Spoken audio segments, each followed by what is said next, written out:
The American war in Afghanistan has entered its 16th year. In the midst of continued externally enabled and resilient insurgency, Afghanistan has also simultaneously entered into its third year of handling the full responsibility of the security of the country by the Afghan National Defense and Security Force (ANDSF). However, Afghanistan continues to be in a precarious situation, as Taliban has again started gaining control over territory since the beginning of the war. Today, it is in control of more territory than the ANDSF and more than what it held in 2001. Bearing the brunt of this violence is the Afghan civilian. In order to improve the lives of Afghan people, the US has been investing resources to help Afghanistan improve in terms of security, governance, socio-political institutions and economy. Furthermore, for the US government, developing Afghanistan's security forces into a strong, sustainable force remains their topmost priority. Location of Afghanistan. Source: CIA World Factbook. In its press release of June 14, 2017, the Secretary of Defense, Lt. Gen. James Mattis mentioned that President Donald Trump has handed the responsibility to set troop levels in Afghanistan to Department of Defense. According to the Defense Secretary, the DoD remains committed to making progress in dismantling the terrorist groups for Afghanistan to become a safe land. 1. There has not been change in the force levels for Afghanistan as per the DoD.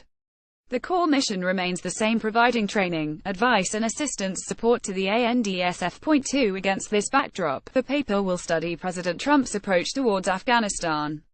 Secondly, the paper will critically assess Trump administration's new policy in Afghanistan vis-a-vis the policy of the Obama administration. Thirdly, the paper will critically analyze immediate challenges before the US in Afghanistan. At the end, the response of Afghan government will be studied in the view of American support and the expectations of Afghan government from the US. Trump's approach towards Afghanistan. President Trump's approach towards Afghanistan revolves around the U.S. national security interests and objectives in Afghanistan. The U.S. mission in Afghanistan is primarily focused on two fronts: military and reconstruction.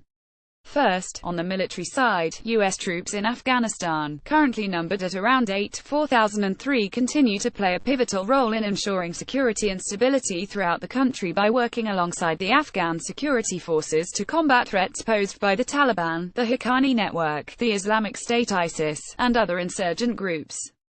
To prevent Afghanistan from devolving back into a terrorist safe haven, the U.S. will almost certainly have to maintain units in Afghanistan for the foreseeable future. 4. It is likely that a total U.S. troop withdrawal could provide conditions for a civil war. History shows the withdrawal of Soviet troops did lead to the 1992 civil wars, and further the rise of Al-Qaeda and Taliban.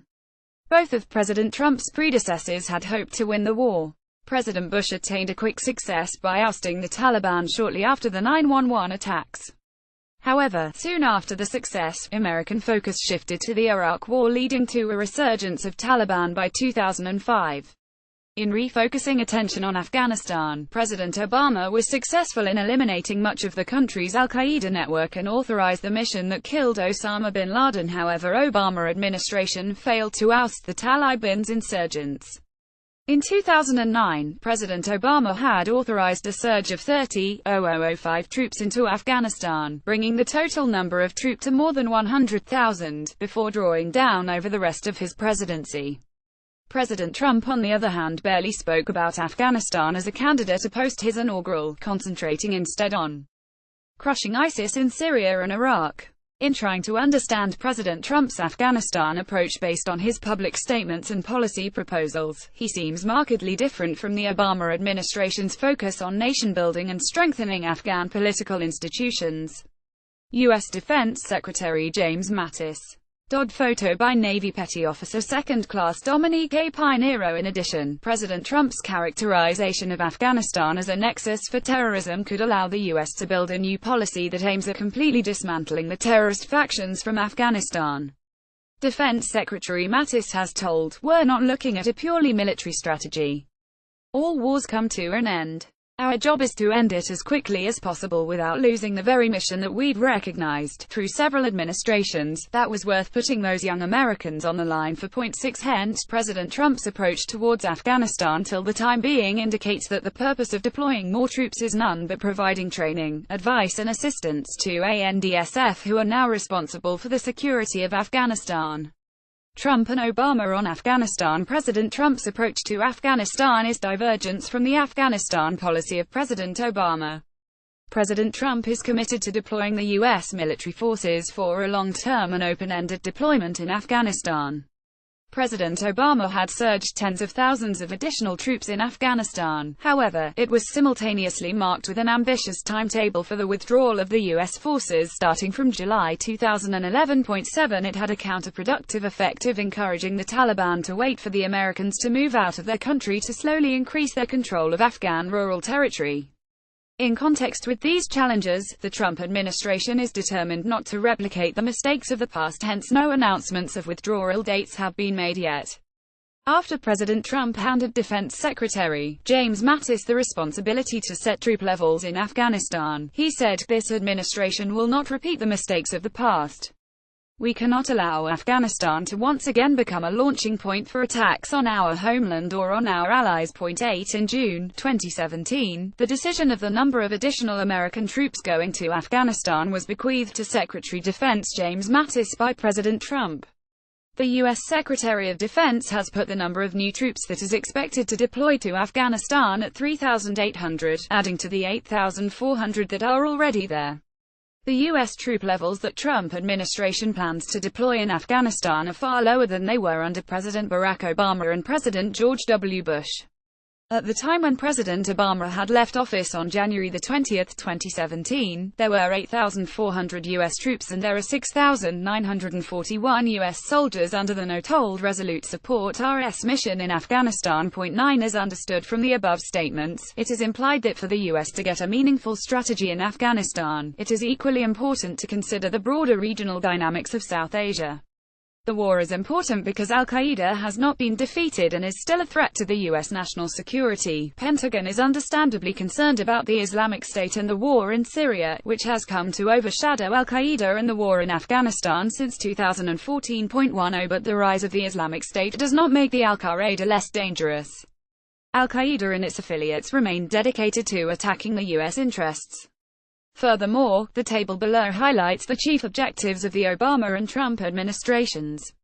Obama administration 20,092,017, Trump administration 2017 present. The primary objectives were America's national security interest, safety of the people around the world, to disrupt, dismantle, and defeat Al-Qaeda in Pakistan and Afghanistan, and to prevent their return to either country in the future.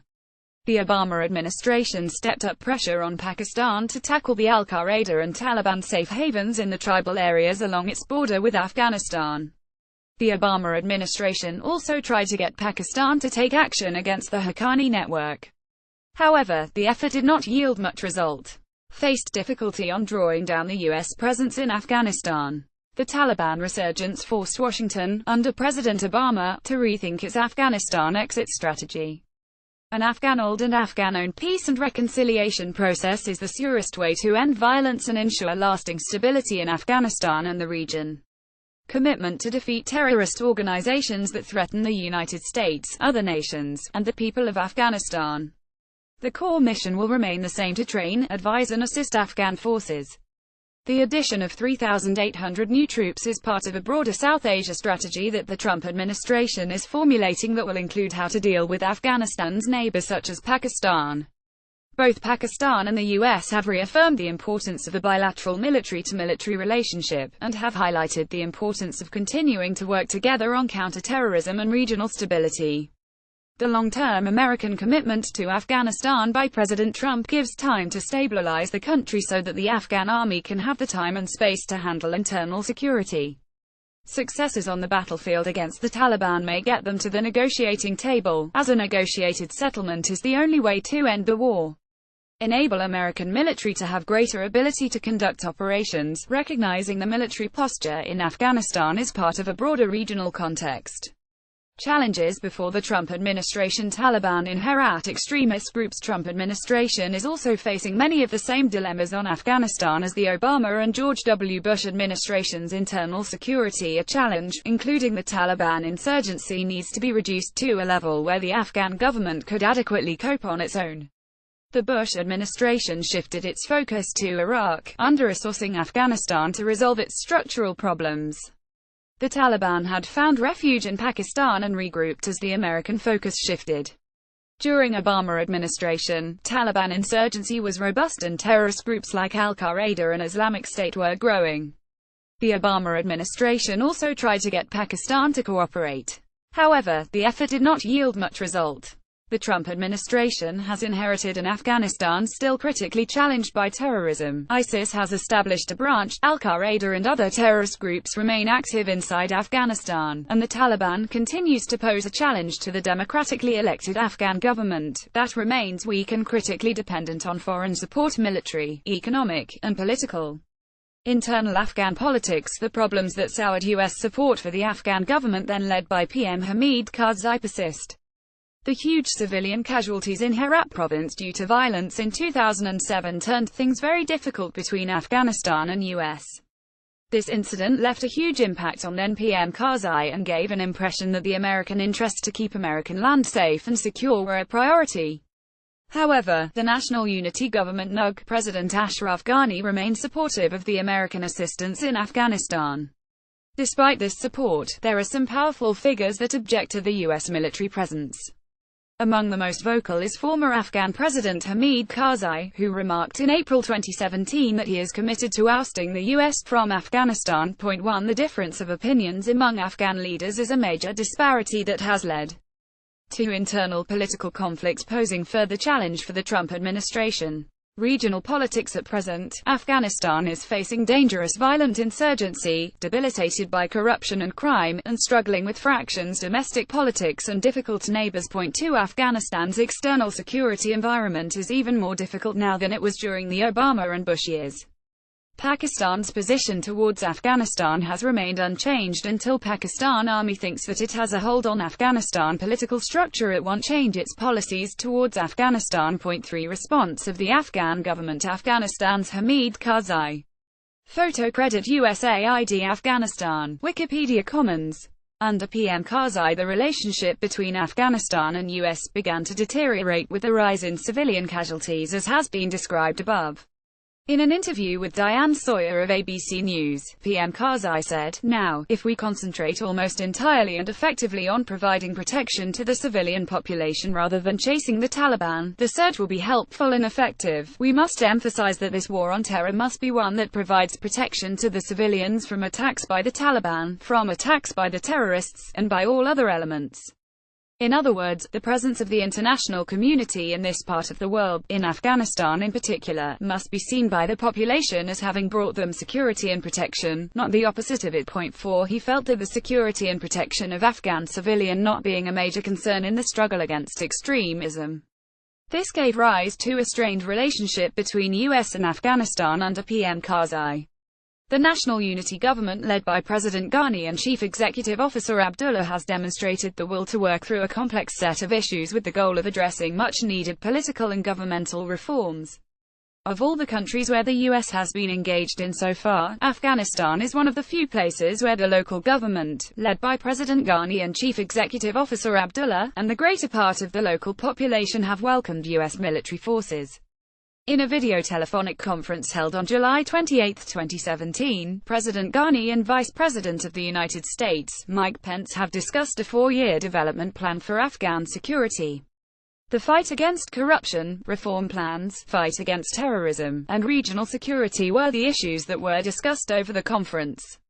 The VP reaffirmed the commitment of the United States and the American nation to Afghanistan to achieve peace and stability and development in Afghanistan.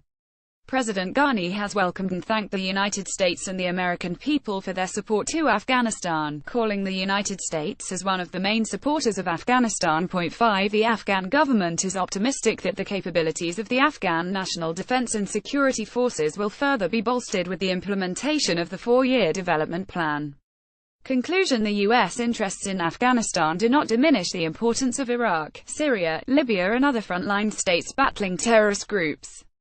Nonetheless, the U.S. seems to be committed to making Afghanistan and neighboring Pakistan an important and enduring part of the fight against Al-Qaeda, Islamic State and other extremists.